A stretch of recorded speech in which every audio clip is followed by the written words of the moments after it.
ಹೇ good morning ಎಲ್ರಿಗೂ. ಬೆಳಗ್ಗೆ 5 ಗಂಟೆಗೆ ಆಗಿದೆ. ಎದ್ದಿದ್ದೀನಿ, ಬಂದಿದ್ದೀನಿ ಗ್ರೌಂಡ್ಗೆ.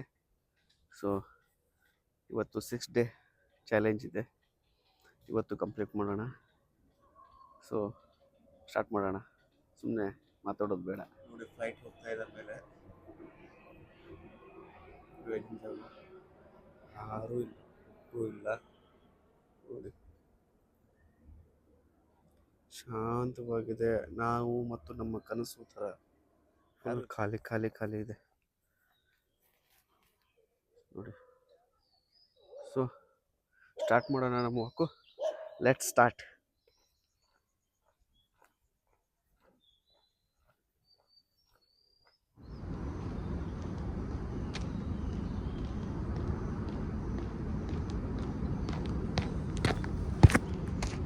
ಮೂರುವರೆ ಸಾವಿರ ಸ್ಟೆಪ್ಸ್ ಸಮೀಪ ಇದ್ದೀನಿ. ತುಂಬ ಕಾಲುಗಳು ಸ್ಟ್ರೈನ್ ಆಗ್ತಾ ಇದೆ. ಆದರೂ ಇವಾಗ ಸ್ಟಾರ್ಟ್ ಮಾಡೋದ್ರಿಂದ ಏನಷ್ಟು ಇದು ಅನ್ನಿಸ್ತಾ ಇಲ್ಲ.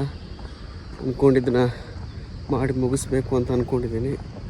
ಸೊ ಕಷ್ಟ ಏನು ಅನ್ನಿಸ್ತಾ ಇಲ್ಲ ಅಷ್ಟೊಂದು ಇನ್ನೂ. ಸೊ ನೋಡೋಣ, ಕಂಟಿನ್ಯೂ ಮಾಡ್ತಾ ಏನು ಅನಿಸುತ್ತೆ ಅಂತ ಗೊತ್ತಾಗುತ್ತೆ, ಹೇಳೋಣ. ಫೈನಲಿ 8870 ಸ್ಟೆಪ್ಸ್ ಆಗಿದೆ. ಫೈನಲಿ ಇನ್ನೂ 1100 ಸ್ಟೆಪ್ಸ್ ಇದೆ. ಇದಿಷ್ಟು ಕಂಪ್ಲೀಟ್ ಮಾಡಿ ಫೈನಲಿ 10,000 ಸ್ಟೆಪ್ಸ್ ಕಂಪ್ಲೀಟ್ ಆಗಿದೆ. 10,000 ಸ್ಟೆಪ್ಸ್ ಕಂಪ್ಲೀಟ್ ಆಗಿದೆ ಡೇ 6 ಚಾಲೆಂಜಲ್ಲಿ. ಲಾಸ್ಟ್ 8,000 ಸ್ಟೆಪ್ಸ್ ಇರಬೇಕಾದ್ರೆ ತುಂಬ ಕಾಲುಗಳು ನೋವ್ತಾಯಿತ್ತು, ತುಂಬ ಸ್ಟ್ರೈನ್ ಆಗ್ತಾಯಿತ್ತು. ಬಟ್ ಅಂದ್ಕೊಂಡಿದ್ದು ಕಂಪ್ಲೀಟ್ ಮಾಡಿದ್ಮೇಲೆ ಆಗೋ ಖುಷಿ, ಅದ್ರ ಮುಂದೆ ಯಾವ ನೋವುಗಳಿಲ್ಲ. ತುಂಬ ಖುಷಿ ಆಗ್ತಾಯಿದೆ ಡೇ 6 ಚಾಲೆಂಜ್ ಕಂಪ್ಲೀಟ್ ಮಾಡಿದ್ದಕ್ಕೆ. ಡಿಸಿಪ್ಲಿನ್ ಅಂದರೆ ಇವಾಗಿರೋ ಕಂಫರ್ಟ್ ಝೋನ್ನ ಬಿಟ್ಟು ಮುಂದೆ ಸಕ್ಸಸ್ನ ಆಯ್ಕೆ ಮಾಡೋದು. ಅಕಸ್ಮಾತ್ ನೀವು ಇವಾಗ ಕಂಫರ್ಟ್ ಝೋನನ್ನು ಆಯ್ಕೆ ಮಾಡಿದ್ರೆ ಮುಂದೆ ನೀವು ಪಶ್ಚಾತ್ತಾಪ ಮತ್ತು ನೋವಿಗೆ ಈಡಾಗ್ತೀರ. ನೋಡಿ, ನಾವು ಇಡೋ ಪ್ರತಿಯೊಂದು ಹೆಜ್ಜೆನೂ ಸಾಕ್ಷಿ ಆಗಬೇಕು. ಸೊ ನಮ್ಮ ಎಕ್ಸ್ಕ್ಯೂಸ್ಗಿಂತ ನಾವು ತುಂಬ ಸ್ಟ್ರಾಂಗ್ ಆಗಬೇಕು.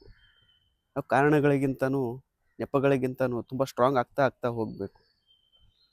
ಆವಾಗಲೇ ನಾವು ನಮ್ಮ ಸಕ್ಸಸ್ನ ಕಂಡ್ಕೊಳ್ಳೋಕೆ ಸಾಧ್ಯ. ಕಾನ್ಫಿಡೆನ್ಸ್ ನಮಗೆ ಯಾವತ್ತೂ ಮಾತಿನಿಂದ ಬರೋದಿಲ್ಲ, ಅದು ನಮ್ಮ ಆ್ಯಕ್ಷನಿಂದ ಬರುತ್ತೆ, ನಮ್ಮ ಪ್ರಯತ್ನಗಳಿಂದ ಬರುತ್ತೆ. ಹಾಗೆ ನಾವು ಸ್ಟ್ರಾಂಗ್ ಯಾವಾಗ ಆಗ್ತೀವಿ ಅಂದರೆ ಎಫರ್ಟ್ಸ್ನ ಹಾಕಿದಾಗ ಮಾತ್ರ ಸ್ಟ್ರಾಂಗ್ ಆಗ್ತೀವಿ. ನಮ್ಮ ಕನಸುಗಳಿಂದ ಸ್ಟ್ರಾಂಗ್ ಆಗೋದಿಲ್ಲ ನಾವು. ಲೈಫ್ ಯಾವತ್ತೂ ಬಿಗ್ ಡಿಸಿಷನಿಂದ ಚೇಂಜ್ ಆಗೋದಿಲ್ಲ. ಇಟ್ಸ್ ಚೇಂಜಸ್ ಸ್ಮಾಲ್ ಡಿಸಿಷನಿಂದ ಮಾತ್ರ. ಯಾರಾದರೂ ಬಂದರೂ ನಿಮಗೆ ಇನ್ಸ್ಪೈರ್ ಮಾಡಲಿ ಅಂತ ನೀವು ಕಾಯ್ತಾ ಇದ್ದೀರಾ, ದಯವಿಟ್ಟು ಕಾಯಕ್ಕೆ ಹೋಗಬೇಡಿ. ನಿಮ್ಮ ಕೆಲಸನ ನೀವು ಮಾಡ್ತಾಯಿರಿ, ನಿಮ್ಮ ಹೆಜ್ಜೆನ ನೀವು ಇಡ್ತಾಯಿರಿ. ಯಾಕೆಂದರೆ ನಿಮ್ಮನ್ನು ಸಾಥ್ ಕೊಡೋದಕ್ಕೆ ಯಾರೂ ಬರೋದಿಲ್ಲ. ನಿಮ್ಗೆ ನೀವೇ ಸಾಥ್ ತೊಗೋಬೇಕು, ನಿಮ್ಗೆ ನೀವೇ ಮುಂದೆ ಬರಬೇಕು. ನಿಮ್ಮನ್ನು ಕಾಪಾಡೋದಕ್ಕೆ ಇಲ್ಲಿ ಯಾರೂ ಬರೋದಿಲ್ಲ, ಬೆಳೆಸೋಕ್ಕೂ ಯಾರೂ ಬರೋದಿಲ್ಲ. ನಿಮ್ಮ ಕೆಲಸಗಳು, ನಿಮ್ಮ ಬೆಳವಣಿಗೆ ನೀವೇ ಮಾಡ್ಕೋಬೇಕು. ಅದೇ ಪ್ರಪಂಚ ಇವತ್ತು. ಡೇ 6 ಕಂಪ್ಲೀಟ್ ಮಾಡಿದ್ದೀವಿ. ಯಾವುದೇ ರೆಸ್ಟ್ ಇಲ್ಲ, ಯಾವುದೇ ಎಕ್ಸ್ಕ್ಯೂಸಸ್ಗಳಿಲ್ಲ. ತುಂಬ ಖುಷಿಯಿಂದ ಕಂಪ್ಲೀಟ್ ಮಾಡಿದ್ದೀವಿ. ಸೊ ಡೇ 7ಅಲ್ಲಿ ಸಿಗೋಣ. ಸೊ ಆಲ್ ದ ಬೆಸ್ಟ್ ಎಲ್ಲರಿಗೂ, ಯಾರ್ಯಾರು ಮಾಡ್ತಾಯಿದ್ದೀರಾ. So keep going.